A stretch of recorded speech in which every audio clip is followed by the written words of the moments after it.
Hello, I am Judge Elizabeth Stong of the Bankruptcy Court of the Eastern District of New York. As anyone who follows the news is aware, there is a mortgage foreclosure crisis in this country that doesn't seem likely to end anytime soon. The Great Recession of 2008 may officially be over, according to economists, but the housing crisis that preceded it and then deepened in its wake has left millions of homeowners unable to pay their mortgages. In the worst hit states, an estimated 40% of mortgages are in some stage of foreclosure. Among the many consequences of this crisis is the effect it is having in the nation's bankruptcy courts and those seeking relief there.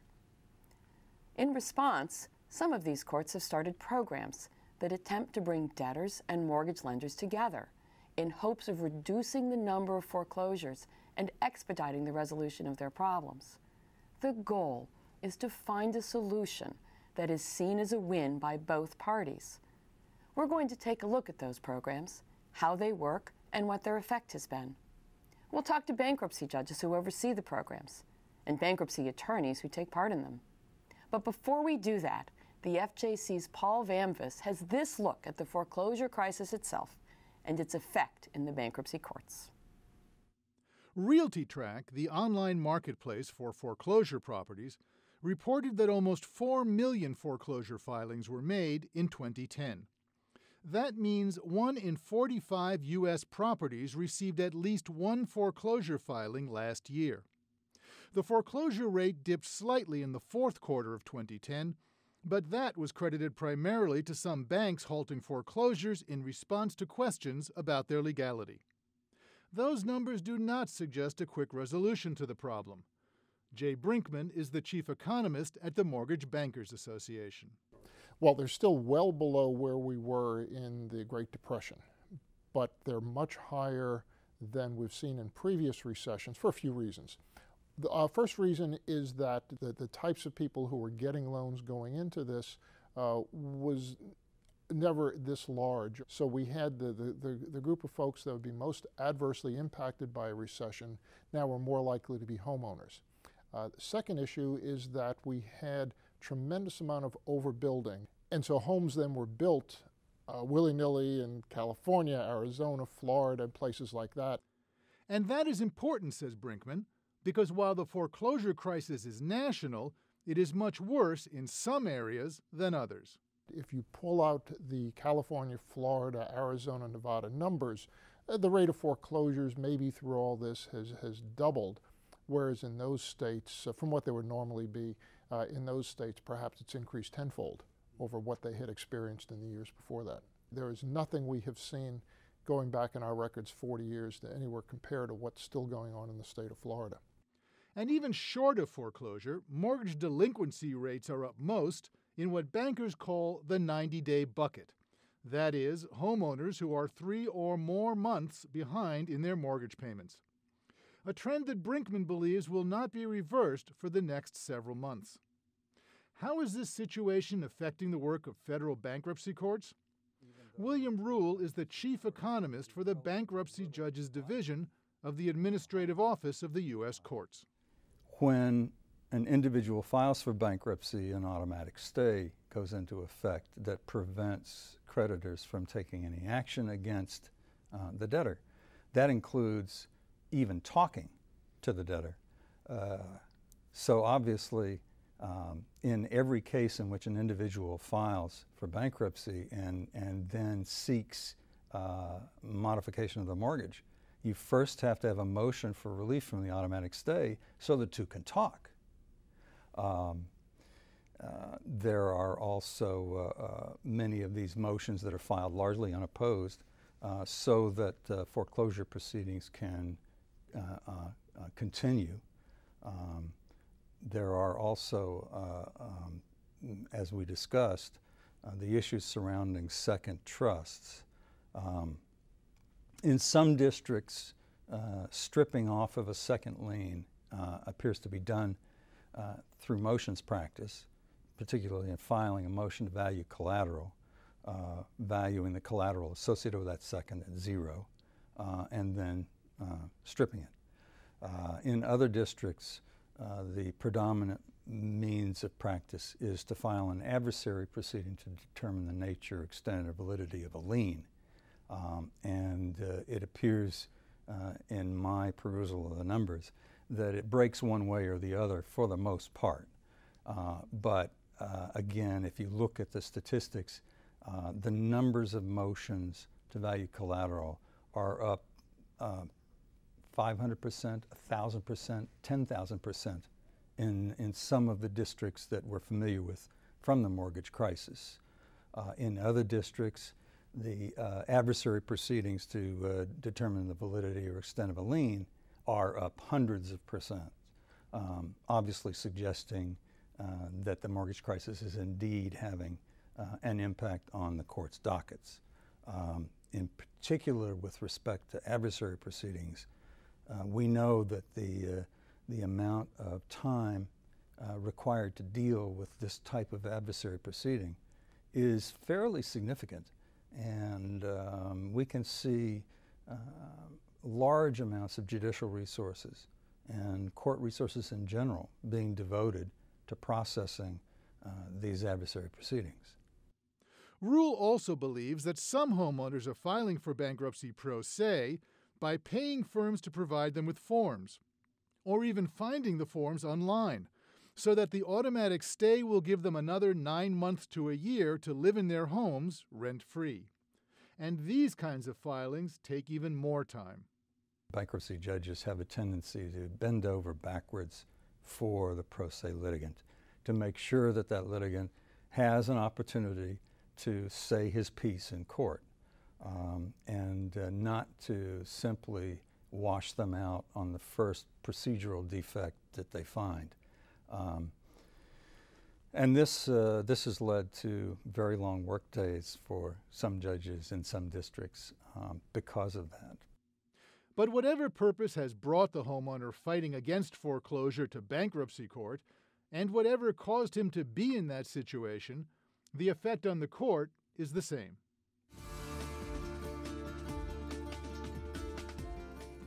Now that we have some idea of the scope of the foreclosure crisis, let's look at the programs that 3 bankruptcy courts have implemented to mitigate these losses. With us to help do that are Bankruptcy Judge Robert Drain of the Southern District of New York, Chief Bankruptcy Judge Arthur Votolato of the District of Rhode Island, and Patricia Antonelli of Partridge Snow Hahn, LLP, who practices bankruptcy law in Rhode Island. The programs in Judge Votolato's court and Judge Drain's court, and in my court in the Eastern District of New York, are very similar, with only some minor differences. So let's talk about these plans. Judge Drain, let's start with you. We've said that the purpose of these programs is to provide a negotiation opportunity to mitigate losses to both lenders and debtors in bankruptcy court facing foreclosure. But what does loss mitigation mean in this context, and what is the court's role in promoting that? Well, loss mitigation is a judicially supervised mediation between the homeowner and his or her lenders on their residence. And it sets forth deadlines and procedures to complete the mediation, but most importantly, there's the backdrop of court supervision that essentially keeps both sides focused and dealing with each other in good faith. Patricia, who is eligible to take part in these programs? And what kind of property are we talking about? Well, all individual debtors, Chapter 7, Chapter 13, even Chapter 11 debtors are eligible, but the key thing is the property. The property that they're seeking to get loss mitigation or to save has to be their principal residence. So a debtor can't try and use loss mitigation for a commercial property, so it's got to be their principal residence. Does a party have to take part in this process? Well, on the creditor side, yes. We've seen in cases where creditors have objected to participating, and the court has come back and said that you can't just say, we don't want to participate. So creditors do have to participate. And then debtors, if a debtor doesn't want to participate, and they've asked for loss mitigation in the outset, but then they decide they don't want to be involved anymore, then the creditor can file to terminate the procedure and you go on. But generally, if the criteria is met and it's residential property, principal residence, there's a mortgage, the creditor has to participate. So how can a party object? In the Rhode Island procedure, there's a process for either filing a motion to terminate the process or just out and out objecting when the request for loss mitigation is filed at the outset. So Judge Drain, can the bankruptcy court order the parties to take part over an objection to doing so? Yes, we have the power to do that. In practice, there have been very few objections to debtors' invocation of loss mitigation. I'd say well under 1%, perhaps 0.1%. But of those, most of them are granted. But I've upheld, and my colleagues have upheld, a request over an objection. And the criteria for that is really based upon an evaluation of the debtor's income, expenses, and the value of the house, and whether in light of that there's a likelihood that there will be a negotiated resolution if the parties negotiate in good faith. So when there is an objection, what is the standard that you apply? As I said, I think that the standard is whether, in light of the facts, which is, again, the debtor's income and expenses and the value of the house, there's a likelihood that the parties will reach an agreement that will be beneficial to them. And I could say that generally the objections are granted where the debtor doesn't have income, and it really just appears to be a delaying tactic. But as I said, that's very rare. They're denied where it appears the debtor has made a legitimate request and the creditor really hasn't even focused on it. They've just sort of made a knee-jerk objection. So Patricia, once the process starts, what happens next? Well, once the court issues the loss mitigation order, there are deadlines and timeframes set up whereby there's an exchange of information. The creditor has to get out a list to the debtor of what exactly they want in terms of financial statements, et cetera, and a mediation session is set up, and the parties go on their own and they try and do some negotiations to come out either with a loan modification, maybe a short sale. So the process gets set right up front with the order. Judge Votolato, who takes part in these sessions, and what is the role of the court once the sessions begin? The sessions themselves, I think the parties, their attorneys, usually the debtor's attorney, and the creditors with their authorized decision makers, I think is a new buzzword that's evolved from this process. And that's the trick to getting an authorized decision maker, most of the time from either the principal secured creditor or their servicers. And that's basically, if there was an underpinning to loss mitigation or the loss mitigation process, I would think that it's getting these parties just in the same room to talk. That's been the main, I think, the driver for at least the Rhode Island loss mitigation process, which was patterned largely after New York's Poughkeepsie endeavor, which we've taken largely and made our own local changes. But the court doesn't have, and I don't think it should have, based on the principle of what this process is supposed to involve, is to get the parties together, they talk, the court basically, I feel sometimes like a sheepdog, just trying to keep these people in the same room as long as it's a reasonable thing to do. Once a loss mitigation undertaking obviously becomes a fruitless exercise, I don't think the court should require either debtors or creditors to invest more calories in that than are necessary to terminate. And that happens in, unfortunately, many cases. You can't turn a financial loss into a financial operating enterprise when the resources just aren't there. So Judge Train, Judge Votolato has focused us on the role of the parties. What are the responsibilities and the duties of the parties in the process? Well, first and foremost, they have to identify the negotiators, and as Judge Votolato said, the negotiators have to be people with authority. That's, I think, about 95% of the process. What we kept hearing, and I'm sure courts around the country kept hearing, is that creditors simply wouldn't return phone calls, or you'd get different people returning the phone calls and different requests for information.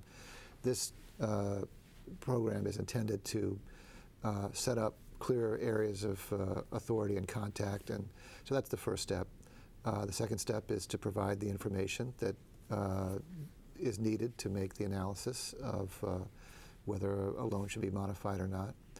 And then the parties need to deal with each other in good faith, and that's the fundamental requirement of any mediation, of course. And I agree with Judge Votolato that the court's role is really to make sure that those requirements are complied with, not to intrude on them, but just to make sure that the parties are dealing with each other in good faith and taking the facts into account and making their decisions in light of the facts.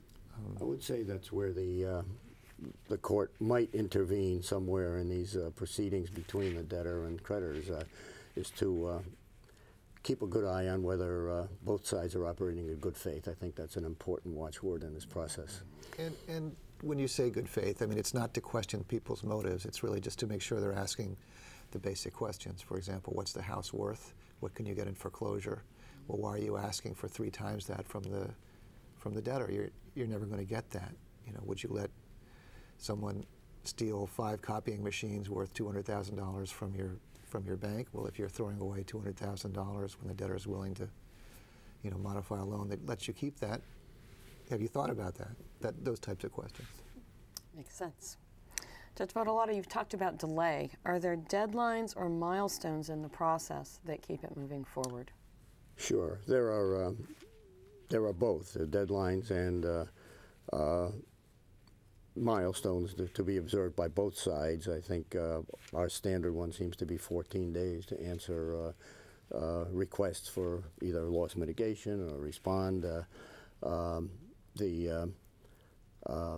The deadlines, I think, at least in our court and in our experience so far, has shown that we've allowed the parties to kind of run the negotiations themselves, but with some hindsight, we've seen that both sides have fallen into a process, the litigants, of being much too liberal with the continuances and extensions, so that the court has very recently changed our procedure a little bit, so that we're going to have more court oversight starting in the clerk's office with an experienced clerk who can spot obvious delay. Questionable ones come to the court. I guess they run through the law clerk first and then eventually end up on the judge's lap. But the process is basically one of oversight, and that's all individual with each judge. I assume even in the same courts, the standards are a little bit different depending on which personality you're in front of. But that appears to me to be I think originally when loss mitigation was first brought to my attention, I think there was only one bad guy, and that would be the creditor who was impossible to contact. And recently we've been at least with the understanding that maybe both sides need the monitoring, and with debtors who become dilatory in furnishing their stuff. The old mantra has been, I've supplied these things 5 times, the servicer keeps losing them, and here I am on try number 6 to get my material, which is always outdated because they don't keep track of it when I send it in. There are similar complaints, I would say, on the parts of the creditor representatives at least alleging, and we'll have to have, I guess, some hearings or conferences or status hearings to determine whether the debtors are in fact dragging their feet as well. So Judge Strain, that's the process. How does the process end? There, as with any mediation, there are really two outcomes. Either there's an agreement reached or there's a failure to reach an agreement. The types of agreements that can be reached are not limited. I think the model, or what everyone is aiming for, is a loan modification. That can be within a governmental program like HAMP, but it certainly doesn't have to be. Many lenders have their own programs, and in a bankruptcy context, there's a great deal of room for creativity. But you can also have a modification that results in a short sale, that results in a graceful exit, so that the homeowner can stay there perhaps through the school year and then leave. And then that is noticed up in a fairly streamlined way under 9019 with the modification attached. We have forms for all of this to make it pretty easy for the lawyers to handle and for the court to handle. And I'll review it, and the Chapter 13 trustee or the Chapter 7 trustee may review it for certain things, like are there excess fees being charged, or is there, in Chapter 7, are they asking for a waiver of the discharge? Those things are not permitted in our procedures. But generally, if the parties have reached agreement, they're going to have that be approved. Judge Votolato, you recently wrote a very thoughtful opinion dealing with my next question, which is this: under what authority can bankruptcy courts order these negotiations? I don't think that the court's reliance on the present loss mitigation programs that we use and that we've basically borrowed from New York, I think they're amply supported by the bankruptcy code itself, the federal rules of civil procedure, our own local court rules. There's plenty of case law too from Court of Appeals decisions in the First Circuit, without question, that a court's inherent ability to manage its handling of cases that are on the docket in whatever fashion, whether it involves enforced mediation, that even involuntary mediation. I think that some of the decisions I've seen go much further than what I consider is a very, the Rhode Island program is very laid back and almost apologetically conservative in what we tell people that they have to do. It's in my view almost soft pedals too much on what in the form of appeasement of trying to anticipate the secured creditors' problems with these procedures. I think we tried to anticipate those in working up the loss mitigation program. But the authority is ample. It showed up in the amicus brief in the case that was handled in Rhode Island, and there seems to be, as I say, I was pleasantly surprised to see how much authority there is outside of the old 105 argument that doesn't really wash too well with appellate courts these days. Well, and it's very well set out in your decision. Can I say, these programs were developed with heavy input from creditors' lawyers, and we've never had anyone contest the authority to do it, and I think that's probably because creditors, the people with the money at stake, is in contrast perhaps to servicing law firms, realize that there is an ability to mitigate their losses as well as the homeowner's losses. So here's my last question, and this is for each of you. Stepping back, we've all had some experience now with loss mitigation. How well do you think these programs have worked so far, and how are you measuring that? Patricia, let me hear first from you.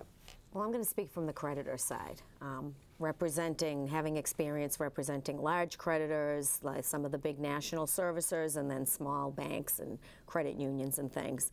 I think no secured creditor wants to be told that now there's going to be a 3-month to maybe 6 to 9 month delay in trying to go after their collateral. However, none of our clients have asked to oppose any of these loss mitigation requests, and it's a good thing to have structure and to know what the rules are.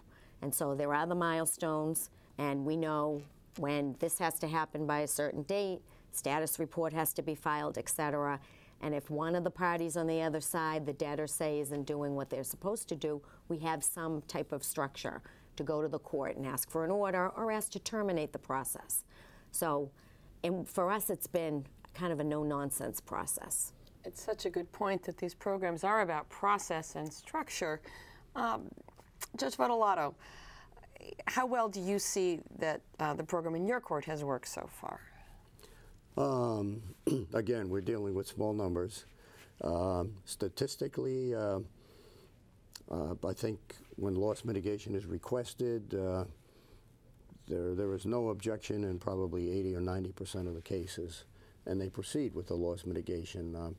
I think the number of proceedings that go on to a successful loss mitigation result is much less. I'm not sure. Again, this is just the numbers are puzzling to me when I see the statistics. But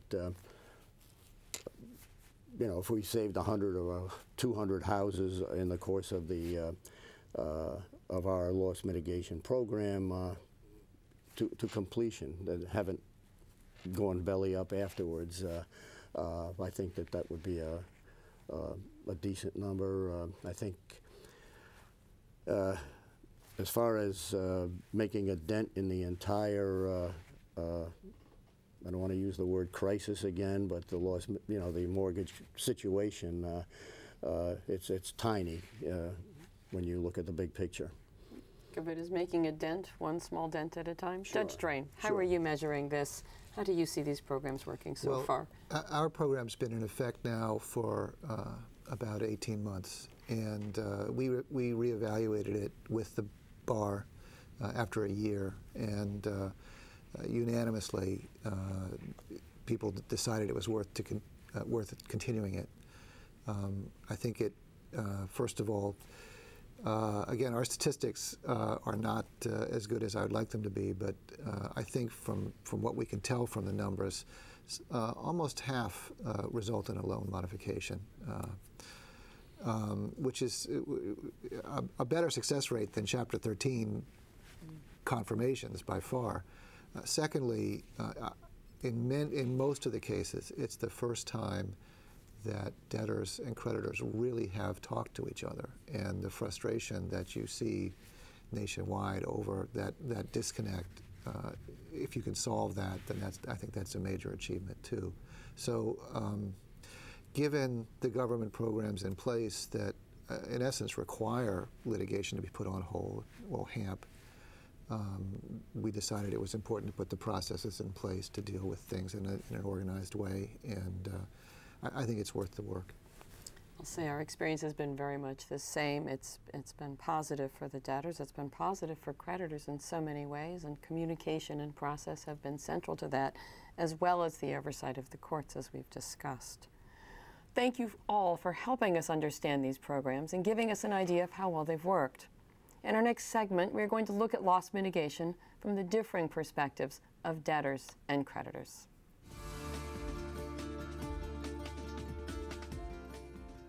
Even when courts have loss mitigation programs like the ones we are discussing, they have to operate in the context of other requirements and expectations in the bankruptcy courts. HAMP, for example, is a federal program meant to help homeowners facing foreclosure to avoid that outcome. And of course, any program has to deal with not just the needs of debtors, but the legitimate expectations and demands of creditors. To look at all this, we are joined now by two nationally known attorneys who are deeply involved in these issues.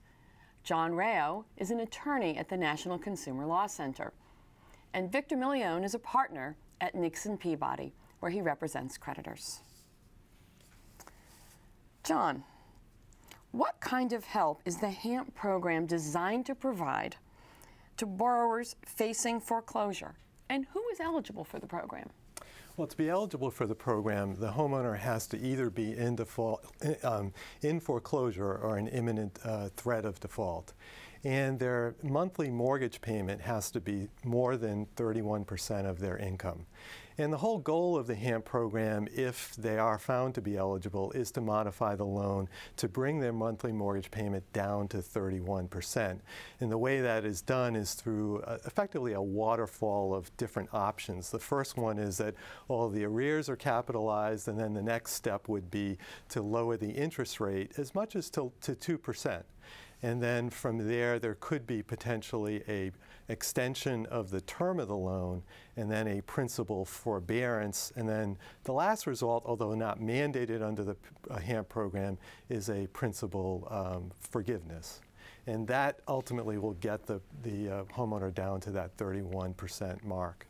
Now, does being in bankruptcy reduce a debtor's chance of being able to use the HAMP process? Well, it shouldn't if the guidelines are followed. The Department of Treasury has issued guidelines for the program, and what they have said on that is that if the debtor is in an active Chapter 7 or Chapter 13 bankruptcy, they still must be considered for HAMP. And even if they've had they were in a bankruptcy in a Chapter 7 and they received a discharge and didn't reaffirm the debt, they're still also eligible.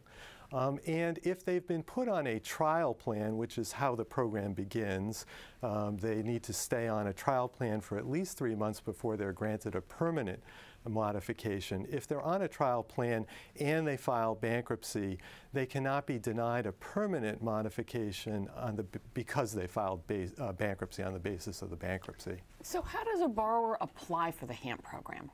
Well, it's done, the way Treasury has designed the program is that all of the benefits, if you will, of the program are done through a servicer. So it's not the lender themselves or the owner or holder of the mortgage who is the portal, if you will, to get the mortgage. It's all done through the servicers on the mortgage. So the servicers have, and almost all of them, have signed participation agreements with the Department of Treasury, and the applications then would be made to the servicer.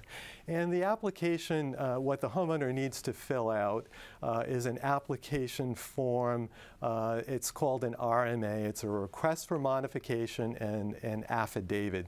The affidavit is where they need to basically attest that they are in need, a hardship affidavit, that they're actually in need of a modification. And the required information is actually not much different than what debtors need to file when they file bankruptcy. They need to provide tax returns and pay stubs and other information that would verify their income. Once that's submitted to the servicer, that would begin the process. In bankruptcy, I might add, there's actually an additional advantage that there is a portal that's been set up by actually a private company, but many of the services, almost all of them, are using it, where the bankruptcy, especially the bankruptcy attorney, can submit a lot of this information electronically, and that potentially can speed up the process. So how does applying to HAMP affect the foreclosure process? Well, outside of bankruptcy, the Treasury has tried to ensure that the foreclosure process should stop once the application is made.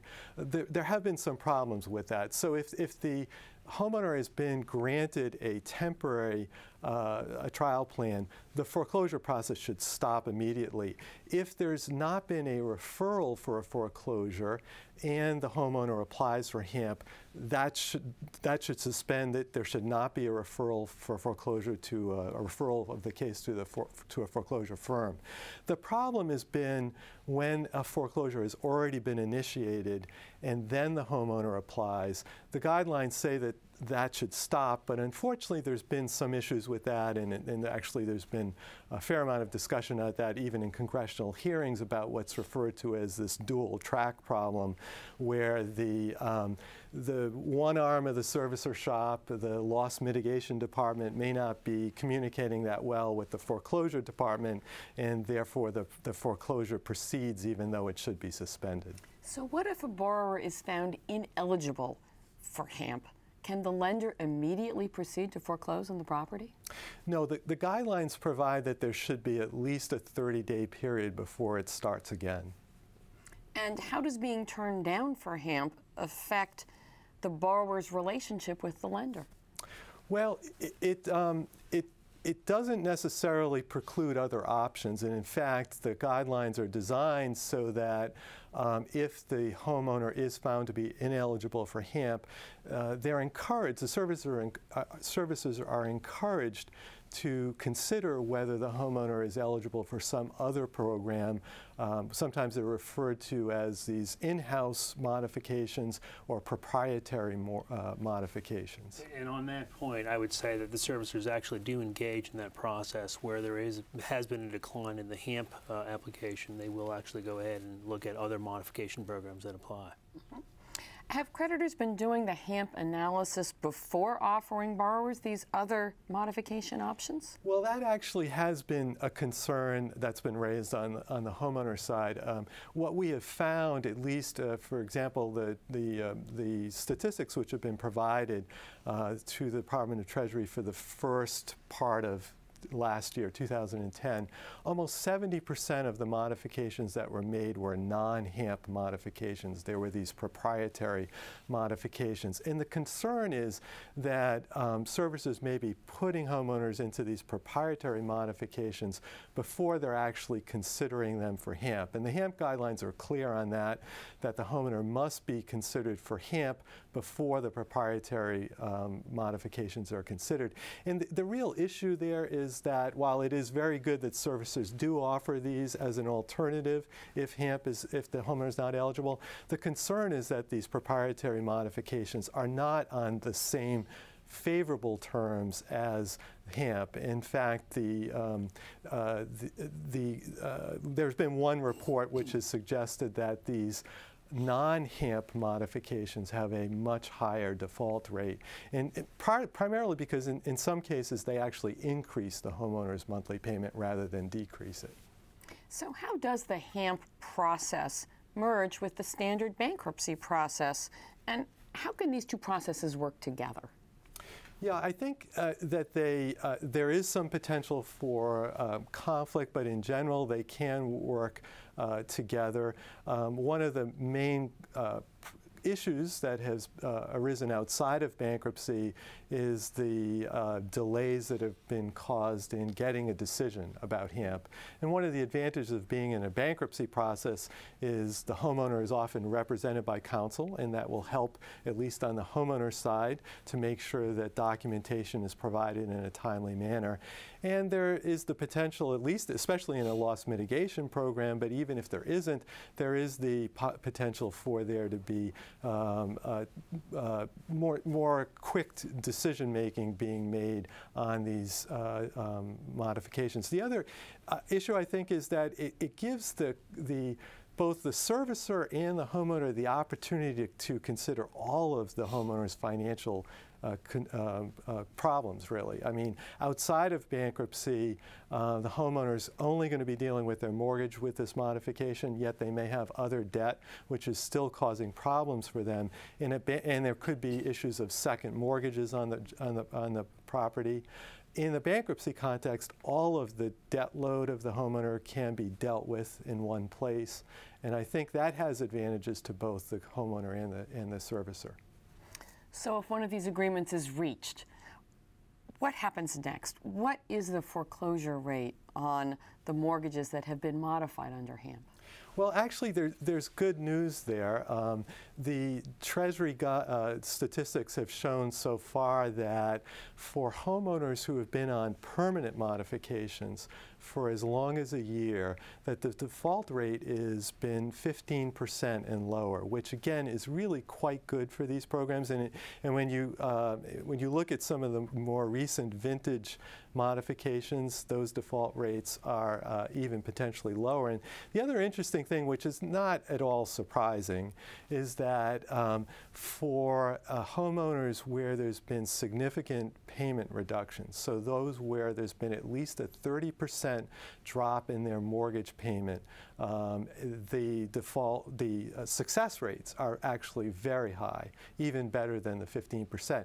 And I might add that when Treasury designed this program, they had presumed that the default rates would be closer to 40%. So the 15% is really good. The question is how that will look a year and a half or 2 years from now. But so far, there really is good news on that front. So far, so good? Yes. So far, so good.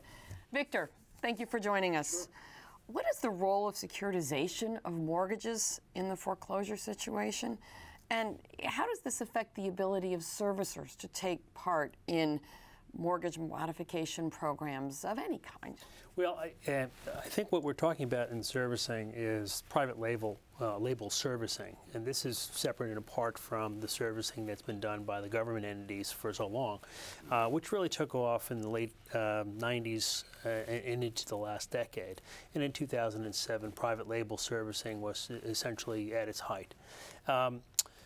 Servicing begins with, so to answer the question, there really hasn't been a significant impact on the servicer's ability to participate in programs like HAMP or in modification programs.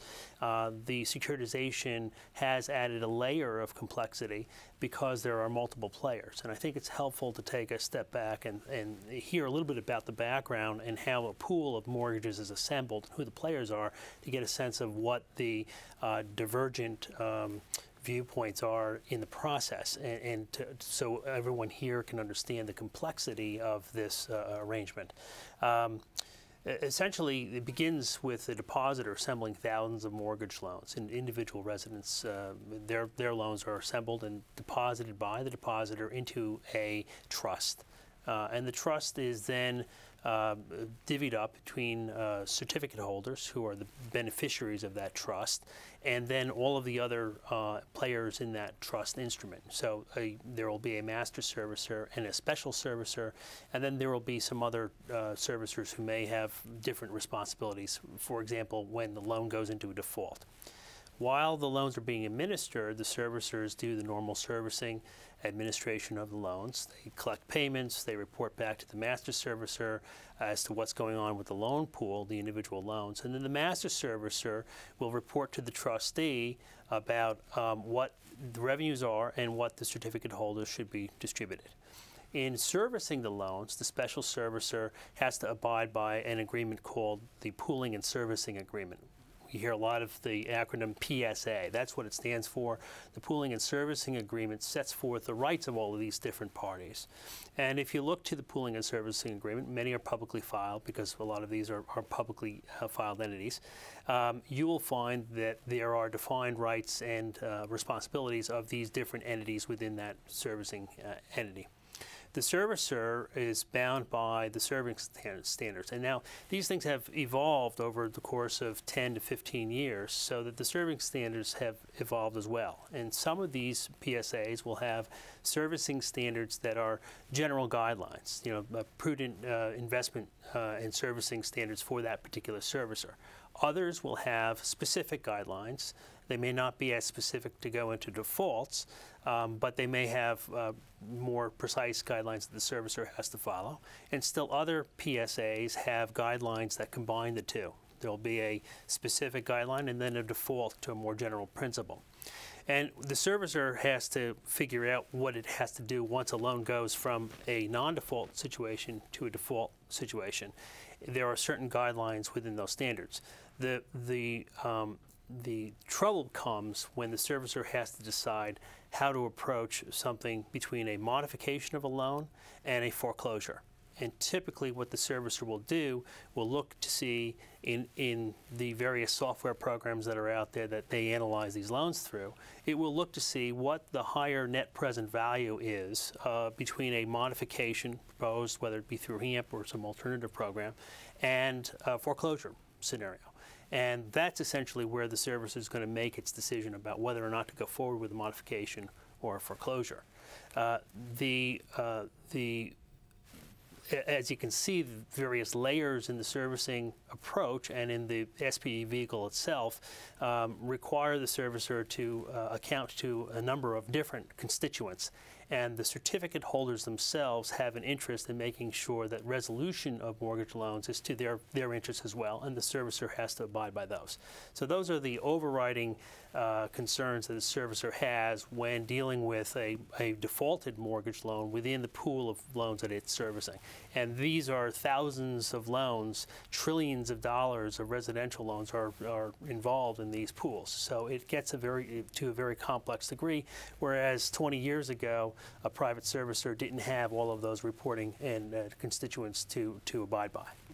So what do creditors want from the bankruptcy courts in dealing with foreclosures? From a servicer's standpoint, I think it's pretty clear that the servicers want the same thing that the homeowner wants. We just all have to get together on this. And that is that they want a quick resolution that doesn't cost a lot and that doesn't involve a lot of delay, all while abiding by the various interests that I just outlined, which are not only that it has to be within the servicing guidelines of that PSA, but it also has to address the best interest of the creditors who hold those certificates as owners of that trust.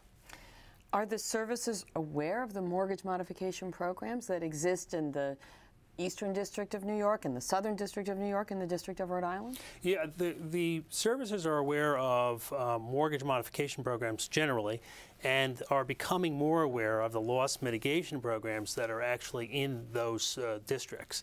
They're relatively new, so the servicers are still getting their arms around them. There's no institutionalized approach that I know of at the moment, and those are typically being addressed on an ad hoc basis by each servicer within the context of a particular loan. Obviously, they don't come into play unless there's a defaulted loan and unless there's a bankruptcy filing.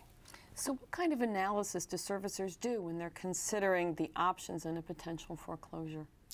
They look at everything that John outlined when he was going through the HAMP program. There are software programs designed to consider all of the different modification programs that exist nationally, also to consider some of the mitigation programs that are now being implemented in the bankruptcy court, and then to ultimately conduct the analysis that I described earlier, which is to figure out whether or not the NPV, the net present value of the modification, is better than the net present value of a foreclosure liquidation result. I should just add that the Department of Treasury has developed a net present value test and program that is used by virtually all of the servicers and as part of the HAMP program. And while some of the largest services have been able to modify that, largely they're all using the same NPV test. Yeah, that's true. So are servicers concerned that loss mitigation programs in these courts could add time and cost to the process? Absolutely. And what we see now is that the process has some advantages, but also has some disadvantages in that it adds delay. The delay, though, seems to be outweighed by some of the advantages that we see from the loss mitigation programs, those advantages being a consistent approach, a formal approach that has regular scheduled benchmarks, an approach that has all the constituents assembled in one room, and an approach that actually can deal with some of the issues that servicers have in dealing with modifications. For example, if there's a junior lien holder on the property and that junior lien holder objects to the modification, the senior lien holder who's willing to go forward with the modification can't agree to it. In bankruptcy court, that might be resolved through a lien stripping approach. So, what is the best way to sell these mortgage modification or loss mitigation programs, if you will, to the servicers? I think it's a combination of everything that we've just discussed, which is, and everything the panel prior discussed, which is essentially making sure that there's effective reporting of the results of the loss mitigation programs. In that, I mean, we need to understand how effective they are, how much time is spent, why the time is spent that it is in the mediation process, and what the results are. I think also broadcasting the fact that, and emphasizing the fact that there are reduced costs as a result of assembling all the parties that need to be part of this decision for modification is an important thing to broadcast to servicers to help them embrace the process. When we think about mediation, we usually think about a process with a neutral. Is there usually a neutral involved in these negotiations, or are these direct between the borrower and the lender? Go ahead, John. Well, I was just going to say that both of the New York and Rhode Island programs are set up to allow for a mediator to be appointed, but so far the experience has been that the parties have not requested that there be a mediator involved. And that's our experience as well. I mean, most of these discussions occur without a mediator between the parties, and in a context that allows for a sort of court-supervised discussion without actually having the court involved in the discussion. And so if you give the parties the opportunity to have those conversations, the kind of results we've been talking about are what follow. Is that right? I think that's the significant advantage from our perspective to these programs over a voluntary mediation program. Yeah, I think, you know, comparing those with some of the mediation programs that have been implemented in state courts, I think the real difference in bankruptcy court, as I mentioned earlier, is that most of the debtors are represented by counsel, and that when both parties are represented by counsel, there's less need, I think, for a mediator than we've seen in the state foreclosure proceedings, where as many as 60% of the homeowners are not represented by a counsel. Thank you both. Thank you. Thank you for being here today. Great. We have another perspective on the question of loss mitigation, that of a Chapter 13 trustee, in our next segment. Debra Miller is the Chapter 13 trustee in the Northern District of Indiana. She is here to help us understand how trustees view these loss mitigation programs and how they fit into the trustee's responsibilities to the debtor, the creditor, and the bankruptcy court. Debra, what kinds of reactions have you seen from both debtors and creditors to loss mitigation attempts? I think that we've seen the whole gamut. Some debtors come into a 341 meeting and talk to us about how they have contacted their servicer over and over, provided documentation, and haven't been able to get into a loss mitigation program.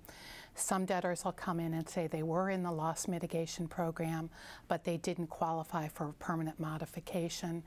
We have debtors' attorneys who will come in and say that they've tried to do the loss mitigation for their client, and since the foreclosure track was still running, they had to file the Chapter 13 in order to stop the house from foreclosure.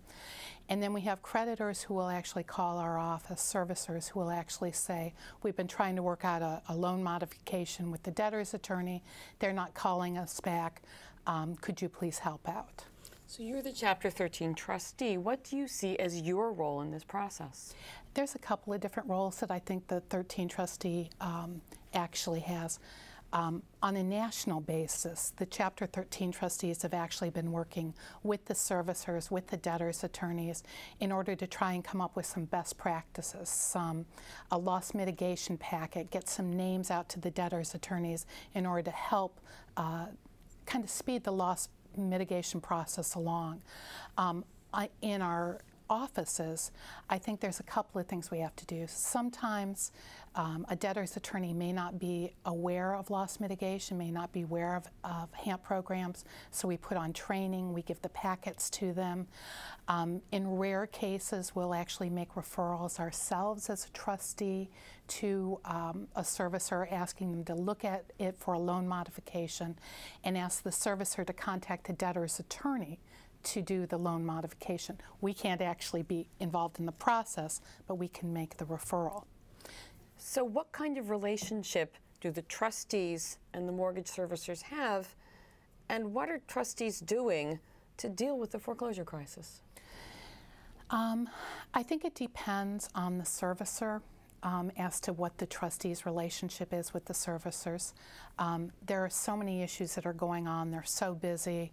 We have the whole issue about what has to be attached to a proof of claim and the litigation that's going on, which would probably keep us from talking to them too much.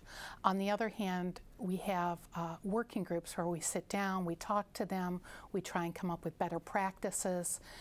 So it's kind of not a love-hate relationship, but I would say just a working relationship with the servicers. So what kinds of things do you hear from each side, from the debtors, from the creditors, about working through the modification process? From the debtors, we hear a lot that they sit on the phone a lot, they send the documentation, the information that the servicer has wanted 5, 6, 7 times. They never get a return phone call. We hear the same sort of thing from the debtors' attorneys also. From the creditors' attorneys, we hear that the debtor attorney isn't willing to help on the loan modification because they're not getting paid. One of the things that we actually asked both the servicers and the debtors' attorneys to do is actually use, I think John Rayo talked about, is the portal on the internet. Because one of the things it allows us to do as a trustee is we can actually track, has the debtor actually sent in the documentation? Has the creditor actually sent the information back to the debtor? Are we hearing the true story from both parties? So many times we go into a confirmation hearing where the mortgage as it currently stands certainly is not able to be confirmed. The arrearage is too high, the payment's too high. And by having this portal allows us to kind of track and see whether or not the modification is actually going to work and make the bankruptcy feasible.